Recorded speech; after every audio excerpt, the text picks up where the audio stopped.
और कांवड़ यात्रा से जुड़ी बड़ी खबर इस वक्त आ रही है। कांवड़ यात्रा मार्ग पर दुकानों पर नाम मिलने के मामले में नई रणनीति बनाई गई है और अपनाई गई है। दुकानों पर दुकानदारों के नाम लिखने के बजाय दुकान का नाम लिखा जाएगा।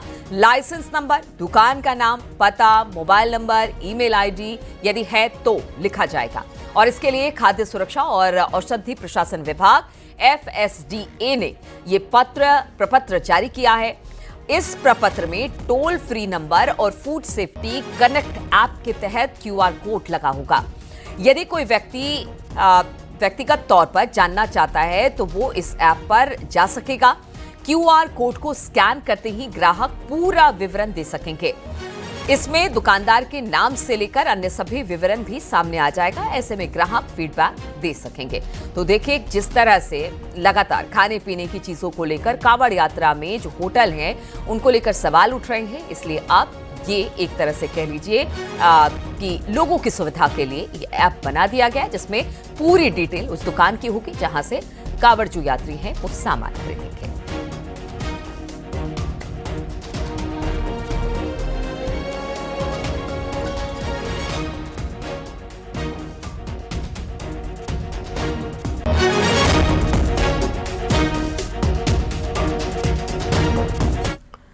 खबर नोएडा से, जहां पर जिला प्रशासन का नकली पनीर के खिलाफ एक्शन लगातार जारी है। प्रशासन 160 किलो नकली पनीर नष्ट किया। खाद्य सुरक्षा और औषधि ने कार्रवाई की है। पनीर के 8 नमूने जांच के लिए भेज दिए गए हैं। साथ ही जेवर, सदरपुर, ग्रेटर नोएडा, पाली गांव में दूध का नमूना लिया गया था। जांच रिपोर्ट के बाद प्रशासन ने ये कार्रवाई की है।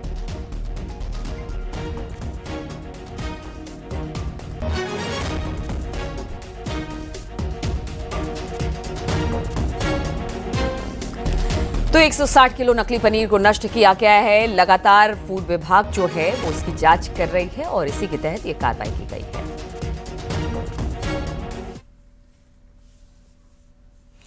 और खबर कानपुर से लेते हैं, जहां पर पहाड़ों में हो रही लगातार बारिश का असर अब मैदानी इलाकों में भी देखने को मिल रहा है।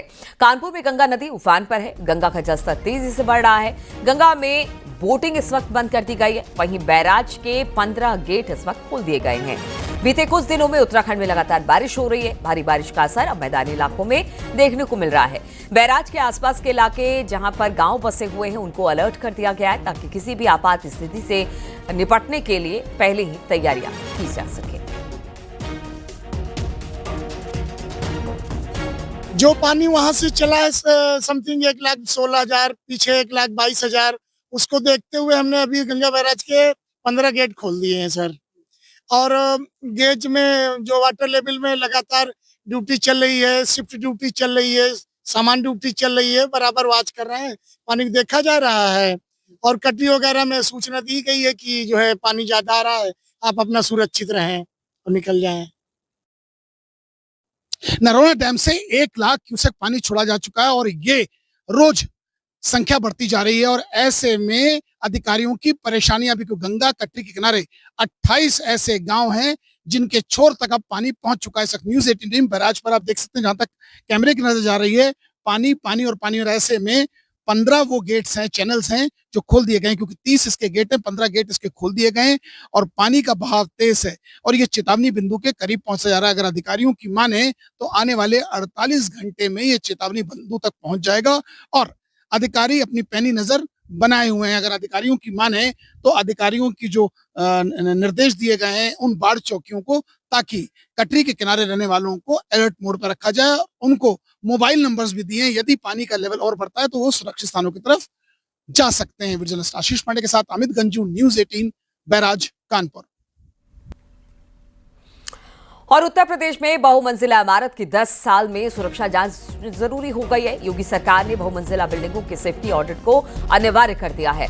उत्तर प्रदेश के 33 शहरों में 10 साल में पुरानी बहुमंजिला इमारतों का स्ट्रक्चरल सेफ्टी ऑडिट अनिवार्य होगा। सेफ्टी ऑडिट की जिम्मेदारी बिल्डर रेजिडेंट वेलफेयर एसोसिएशन की होगी। सेफ्टी ऑडिट न कराने पर विकास प्राधिकरण यानी RWA और बिल्डर के खर्चे पर यह सेफ्टी ऑडिट कराया जाएगा। प्रमुख सचिव पी गुरु प्रसाद ने सभी प्राधिकरण को ये निर्देश जारी कर दिए हैं। अभी तक उत्तर प्रदेश में बिल्डिंगों की सेफ्टी ऑडिट का किसी तरह का कोई प्रावधान नहीं था, लेकिन अब ये बड़ी खबर सामने आ रही है। इसी पर बातचीत करने के लिए संकेत हमारे साथ जुड़ गए हैं।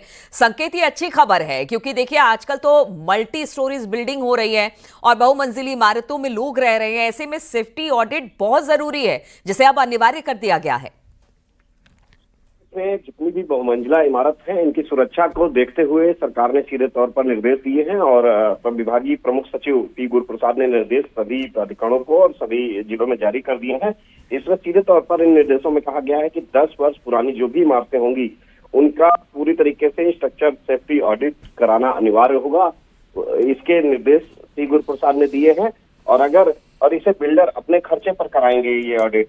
अभी तक यूपी में बिल्डिंग की जो सेफ्टी ऑडिट का कोई प्रावधान नहीं था, तो ऐसे में योगी सरकार ने जो इमारतों के गिरने से या इमारतों के उससे हादसे जो हो रहे थे उनको रोकने की एक बड़ी पहल की है और इसके निर्देश दिए हैं पी गुरु प्रसाद ने, प्रमुख सचिव आवास ने, पूरे उत्तर प्रदेश के सभी प्राधिकरणों को कि जो 10 साल की पुरानी बिल्डिंगें हो उनका सेफ्टी ऑडिट कराया जाए और 33 शहरों में इसे तत्काल लागू कर दिया जाए, यानी कि प्राधिकरणों में इसे लागू करने के निर्देश दिए हैं।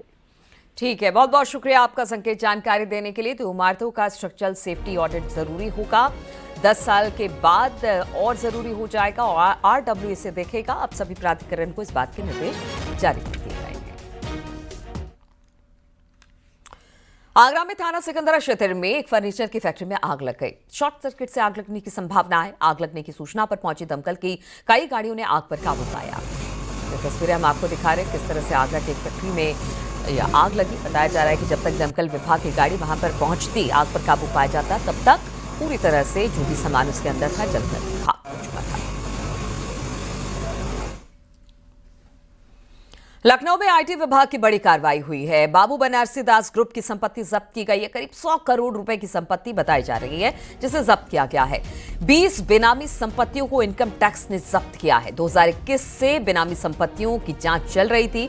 दूसरे के नाम पर खरीदी गई ये संपत्तियां थी, यानी गलत तरीके से दूसरे के नाम से ये संपत्तियां खरीदी गई थी। जांच में ये बात सामने आया और अब इन संपत्तियों के असली लाभार्थी पूर्व केंद्रीय मंत्री स्वर्गीय अखिलेश दास की पत्नी अलका दास, उनके बेटे Viraj Sagar Das, messrs Viraj infra town private limited और hitech protection India private limited है। बातचीत करने के लिए ऋषभ मणि हमारे साथ जुड़ गए हैं। ऋषभ, ये पूरा मामला कब से शुरू हुआ, कब से जांच चल रही थी और कितनी संपत्ति अब जब्त की गई है इस पूरे मामले को लेकर? देखिए, 2021 से इनकम टैक्स बीबीडी ग्रुप की बेनामी संपत्ति कानून के तहत जांच कर रहा था। बीबीडी लखनऊ का एक बड़ा ग्रुप है। यहाँ पर उनकी यूनिवर्सिटी है, उनके तमाम रियल एस्टेट प्रोजेक्ट हैं, उनके होटल्स हैं और जो पूर्व केंद्रीय मंत्री अखिलेश दास गुप्ता है, उनके पिताजी बाबू बनारसी दास, उनके नाम पर ये है। अखिलेश दास अब इस दुनिया में नहीं रहे हैं, लिहाजा उनका पूरा बिजनेस उनकी पत्नी अलका दास और बेटे विराज सागर दास देखते हैं। 2021 से जांच चल रही थी। जैसा आमतौर पर देखा जाता है कि बड़े लोग होते हैं वो अपने कर्मचारियों के नाम से जमीनें ले लेते हैं, लेकिन काबिज वो खुद ही रहते हैं। कुछ ऐसा ही मामला ये बीबीडी ग्रुप का भी है। जिस इलाके में बीबीडी यूनिवर्सिटी है उसी के आसपास कई गांवों में बेशकीमती जमीनें ली गई हैं इस ग्रुप की ओर से, जो कि अपने कर्मचारियों के नाम पर ली गई हैं। इसमें ज्यादातर कर्मचारी दलित वर्ग से आते हैं। इसकी शिकायत हुई थी। 2021 से इनकम टैक्स जांच कर रही थी। तमाम सवालों के जवाब मांगे गए थे इस ग्रुप से, लेकिन वो नहीं दे पाए और इनकम टैक्स ने आगे की कार्रवाई करते हुए जो बेनामी संपत्ति के खिलाफ कानून होता है उसके तहत करीब 100 करोड़ रुपए की इन 20 संपत्तियों को जब्त कर दिया है। इनकी मार्केट की जो वैल्यू है इस वक्त वो 100 करोड़ रुपए है। और ये भी इनकम टैक्स के सोर्सेज बता रहे हैं कि करीब जो डीएम सर्किल रेट है उसके हिसाब से 20 करोड़ रुपए, लेकिन वो वर्तमान जो मार्केट रेट है वो करीब 100 करोड़ रुपए है और सर्किल रेट का इजाफा होने के बाद इन संपत्ति की कीमत और बढ़ी है। ये अधिकतर संपत्तियां लखनऊ अयोध्या हाईवे पर ही हैं। अब इन संपत्तियों के रेट काफी बढ़ चुके हैं। हालांकि इनकम टैक्स ने 20 भूखंडों की जो जानकारी पर खरीद फरोख्त हुई थी, खरीद फरोख्त पर पहले ही रोक लगा दी थी और सूत्र बता रहे हैं अभी आगे भी इस पे और कार्रवाई हो सकती है। जिनके नाम पर संपत्तियां थी उनको खबर ही नहीं थी। 2021 से जब जांच शुरू हुई है। ठीक है, तो ये संपत्तियां हैं, 100 करोड़ की संपत्ति है जिसको अब जब्त कर लिया गया है। काफी दिनों पहले से ये जांच शुरू हुई थी और अब जाकर इस पर ये कार्रवाई हुई है। बहुत बहुत शुक्रिया आपका ऋषभ हमारे साथ जुड़ने के लिए। अमरोहा के गजरौला कोतवाली क्षेत्र में एसिड से भरा कैंटर पलटने के बाद भीषण आग लग गई। कैंटर पलटने के बाद हाईटेंशन लाइन से टकराया था। हादसे में कैंटर के ड्राइवर की मौत हो गई। आग की चपेट में आकर आसपास की दुकानें भी जल गई। कैंटर मुंबई से रामपुर डिस्टिलरी से लेकर जा रहा था। गजरौला के मंडी धनोरा मार्ग पर यह हादसा हुआ।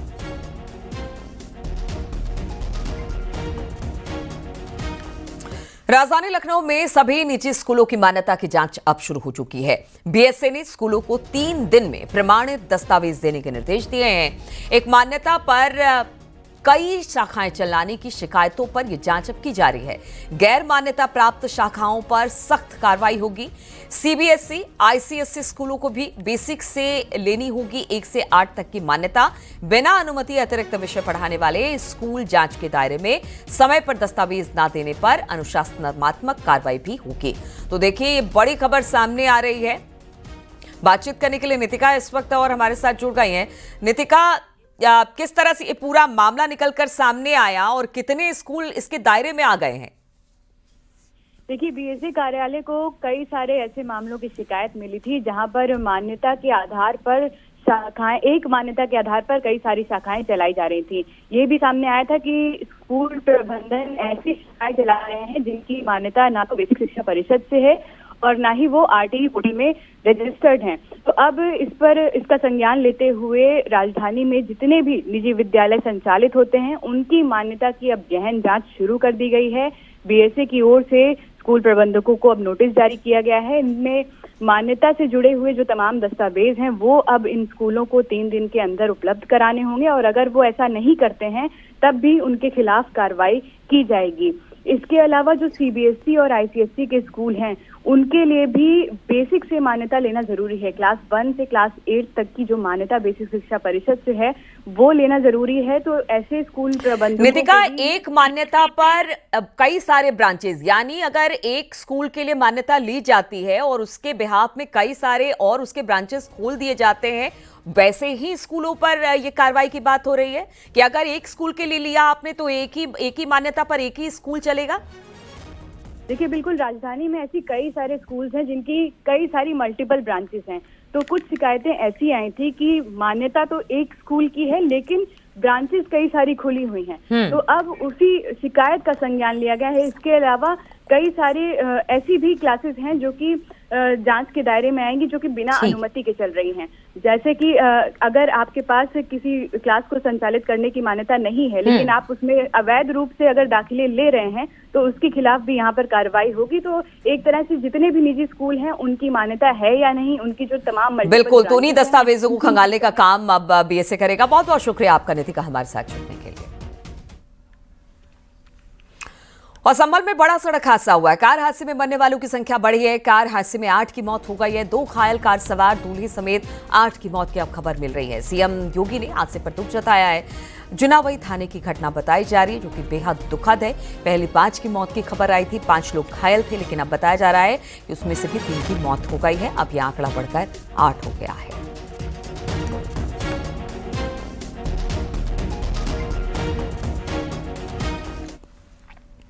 खबर है हापुड़ से, जहां पर तेज रफ्तार 2 बाइकों की आपस में जोरदार टक्कर हो गई। हादसे में बाइक पर सवार 5 लोग घायल हो गए। मौके पर पहुंची पुलिस ने सभी घायलों को अस्पताल में एडमिट करा दिया, जिनमें से 2 की हालत इस वक्त गंभीर बताई जा रही है। यह हादसा हापुड़ में थाना देहात क्षेत्र के गढ़ रोड पर हुआ है।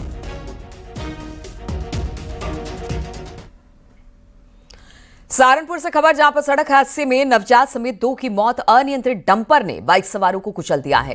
हादसे में बाइक सवार ताऊ और 10 दिन की नवजात बच्ची की मौत हो गई। बाइक सवार महिला गंभीर रूप से घायल हुई है।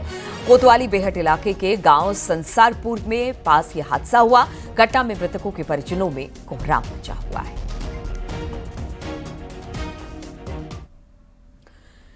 खबर उन्नाव से, जहां पर ट्रक बेकाबू हो गई और ब्रेक फेल होने की वजह से दूसरे लेन में ये जाकर पलट गई। हादसे में 2 लोगों की मौत हो गई है जबकि कई लोग इसमें घायल हुए हैं। पूरा मामला सदर कोतवाली क्षेत्र के कानपुर लखनऊ नेशनल हाईवे का बताया जा रहा है।